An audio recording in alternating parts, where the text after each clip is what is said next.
Hello everyone, good evening. कैसे हैं आप सभी? Hope you all are doing very well. तो आज हम बायोलॉजी टीजीटी 2021 की सीरीज़ में फाइलम मोलस्का के जो क्वेश्चंस को डिस्कस करेंगे। हम फाइलम्स के क्वेश्चंस डिस्कस कर रहे थे। कल हमने फाइलम आर्थ्रोपोडा के क्वेश्चंस डिस्कस किए थे जो यूपी टीजीटी 2021 में पूछे गए थे। आज हम फाइलम मोलस्का के क्वेश्चंस को डिस्कस करेंगे। तो फाइलम मोलस्का से टोटल 3 क्वेश्चंस टीजीटी 2021 में पूछे गए थे, जिसमें क्वेश्चन नंबर 1 था और क्वेश्चन पेपर के according question number 7। In Pila how many teeth are present in each row of radula. Pila में हर एक रो में, रेड्यूला की हर एक रो में कितने टीथ प्रेजेंट होते हैं? ऑप्शन नंबर ए 2 1 1 1 2, बी 1 1 1 1 2, या सी 1 0 1 1 2, या डी 1 0 0 1 2।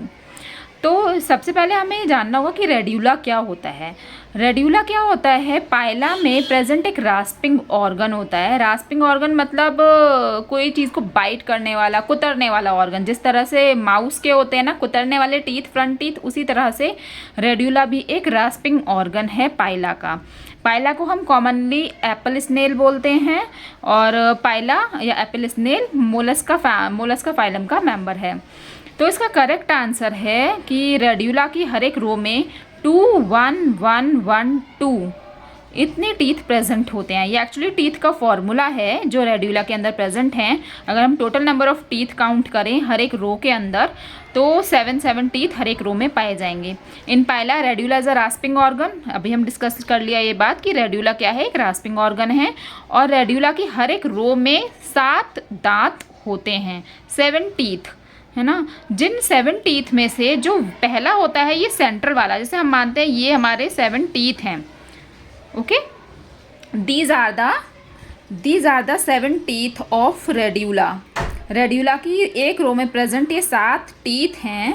ये जो आपको ब्लैक कलर से दिख रहे होंगे, स्क्वायर शेप थोड़े से, ये इसके टीथ मैंने शो करे हैं। जिसमें सेंट्रल वाला टीथ है ये एक होता है 1 सेंट्रल टूथ।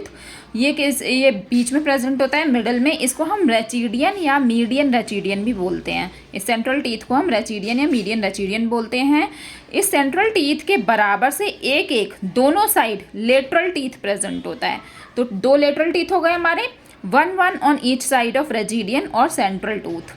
इसके बाद क्या होता है, इसमें 4 मार्जिनल टूथ प्रेजेंट होते हैं। ये 2 + 2 हम काउंट करेंगे तो 4 हो गए ना। ये 4 मार्जिनल टूथ होते हैं, मार्जिनल टीथ होते हैं।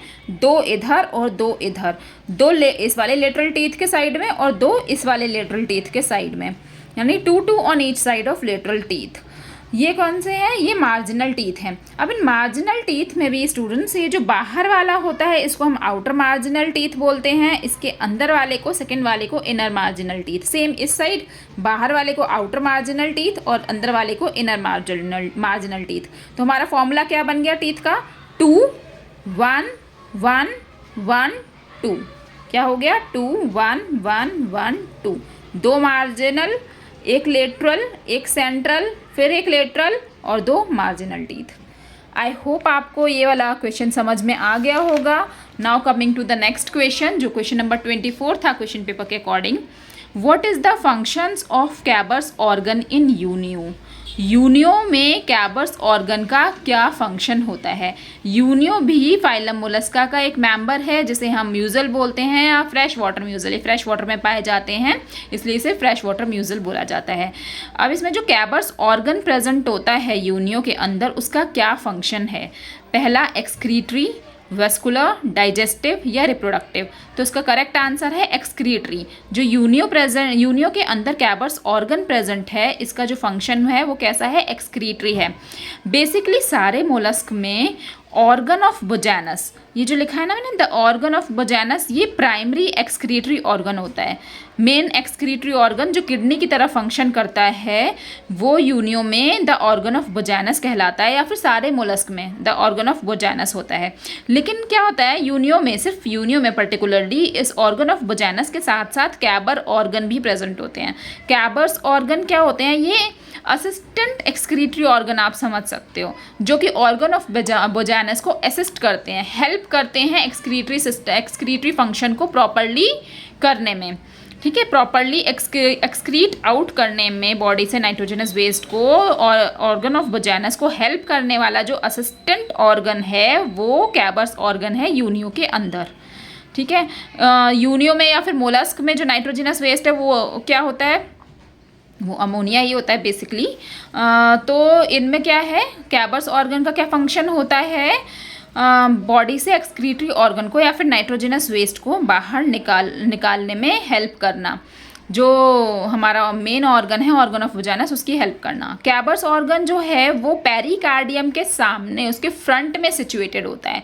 कैबर्स organ is situated in front of the pericardium, इसीलिए हम इसको पेरिकार्डियल ग्लैंड भी बोलते हैं। ये ग्लैंडुलर स्ट्रक्चर होता है देखने में, और ये पेरिकार्डियम के सामने प्रेजेंट होता है, सिचुएटेड होता है, इसीलिए इसको पेरिकार्डियल ग्लैंड बोलते हैं। और जो कैबर्स ऑर्गन है ना, वो ब्लड से नाइट्रोजनस वेस्ट को फिल्टर करता है।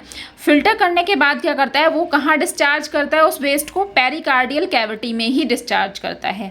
पेरिकार्डियल कैविटी क्या है, हार्ट के अराउंड, हार्ट के चारों तरफ एक कैविटी, एक सैक लाइक स्ट्रक्चर प्रेजेंट होता है जिसमें फ्लूइड फिल्ड रहता है, उसे हम पेरिकार्डियल कैविटी बोलते हैं। पेरिकार्डियल कैविटी, इसके अंदर कैबर्स ऑर्गन नाइट्रोजनस वेस्ट को कलेक्ट करके, मतलब ब्लड से नाइट्रोजनस वेस्ट को कलेक्ट करके फिल्टर आउट करके पेरिकार्डियल कैविटी में एक्सपेल कर देता है, डिस्चार्ज कर देता है। यहाँ से क्या होता है, पेरिकार्डियल कैविटी से ऑर्गन ऑफ वजाइनस सारे नाइट्रोजनस वेस्ट को कलेक्ट करता है और बॉडी के बाहर एक्सपेल आउट कर देता है, यूनियो की बॉडी के बाहर एक्सपेल आउट कर देता है, जो कि जो वाटर करंट है बाहर उसमें वो मिक्स हो जाता है। तो आई होप आपको कैबर्स ऑर्गन का फंक्शन प्रॉपरली समझ में आया होगा यूनियो में। अब हम मोलस्क के बारे में कुछ एक्स्ट्रा फैक्ट्स को डिस्कस कर लेते हैं। जैसे जो मोलस्क का फाइलम है ना, ये सेकंड लार्जेस्ट फाइलम है एनिमल किंगडम का। फर्स्ट लार्जेस्ट फाइलम क्या था, मैंने आपको कल भी बताया था, जो कल हमने डिस्कस किया था फाइलम आर्थ्रोपोडा, वो फर्स्ट लार्जेस्ट फाइलम था एनिमल किंगडम का। एनिमल किंगडम का सबसे बड़ा फाइलम आर्थ्रोपोडा था। अब ये जो मोलस्का है ये सेकंड लार्जेस्ट फाइलम है। मोलस्क की स्टडी को हम मेलैकोलॉजी बोलते हैं। मोलस्क की स्टडी को, जैसे अगर हम यूनियो की पूरी कंप्लीट स्टडी करें कि यूनियो में कौन सा ऑर्गन है, क्या ऑर्गन है, किसका क्या फंक्शन है, उसकी कंप्लीट स्टडी करें तो उसे हम क्या बोलेंगे, मेलैकोलॉजी। या पाइला की स्टडी करें, किसी भी मोलस्क की स्टडी को मेलैकोलॉजी बोला जाता है। ये मोलस्क क्या होते हैं, ये जो यूनियो है, पाइला है, ये इनके अराउंड एक शेल होता है। ठीक है, एक शेल होता है कैल्शियम कार्बोनेट का। इस शेल की स्टडी को, मोलस्क में जो शेल प्रेजेंट है उस शेल की स्टडी को हम कॉन्कोलॉजी बोलते हैं। आपने वैसे देखा होगा ना, सीप के बारे में सुना होगा कि सीप निकलते हैं नदी से, या सीप, शंख, ये जो होते हैं ना, ये मोलस्क ही होते हैं। इनके अंदर एनिमल होते हैं छोटे छोटे, उन सीप को हम मोलस्क ही बोलते हैं। उसमें से एनिमल निकल जाता है, एनिमल की डेथ हो जाती है, तो जो वो शेल बच जाता है कैल्शियम कार्बोनेट का, वो मोलस्क का ही शेल होता है। इसकी स्टडी को हम कॉन्कोलॉजी बोलते हैं। मोलस्क जो है वो ट्रिप्लोब्लास्टिक एनिमल हैं। ट्रिप्लोब्लास्टिक एनिमल का मतलब है उनमें तीनों जर्म लेयर्स पाई जाती हैं, एंडोडर्म, एक्टोडर्म और मीजोडर्म। ये तीनों जर्म लेयर्स मोलस्क के अंदर पाई जाती हैं। इनकी कोई भी एग्जैक्ट सिमेट्री नहीं होती। ये कैसे होते हैं, प्रोटियोस्टोम्स होते हैं, मतलब इनमें माउथ पहले डेवलप होता है। इनका जो बॉडी प्लान होता है वो ट्यूब विद इन ट्यूब होता है, मतलब इनकी कंप्लीट एलिमेंट्री कैनाल होती है। जो बॉडी वॉल होती है उसके अंदर एलिमेंट्री कैनाल रन कर रही होती है। तो बॉडी वॉल एक हमारी ट्यूब हो गई, इसके अंदर रन करने वाली एलिमेंट्री कैनाल दूसरी ट्यूब हो गई, तो इसीलिए हम tube with in tube body plan इसको बोलते हैं। अब इसके कुछ ऑर्गेनिज्म और जोलॉजिकल नेम डिस्कस कर लेते हैं। बेसिकली ये दोनों ही, जो हमारा इंडियन एप्पल स्नेल है से हम, इसका जो कंप्लीट जोलॉजिकल नेम है वो पाइला ग्लोबोसा है। और जो फ्रेश वाटर म्यूजल है उसे हम यूनियो बोलते हैं। यूनियो जीनस है, इसमें बहुत सारी स्पीशीज़ आती हैं। जो इसकी एक स्पीशीज़ है वो है यूनियो पिंक्टोरम। इस स्पीशीज़ को हम पेंटर्स म्यूजल बोलते हैं। आई होप आपको मोलस्क फाइलम के बारे में चीज़ें, क्वेश्चन समझ आए होंगे जो 2021 में पूछे गए थे। So thanks for watching.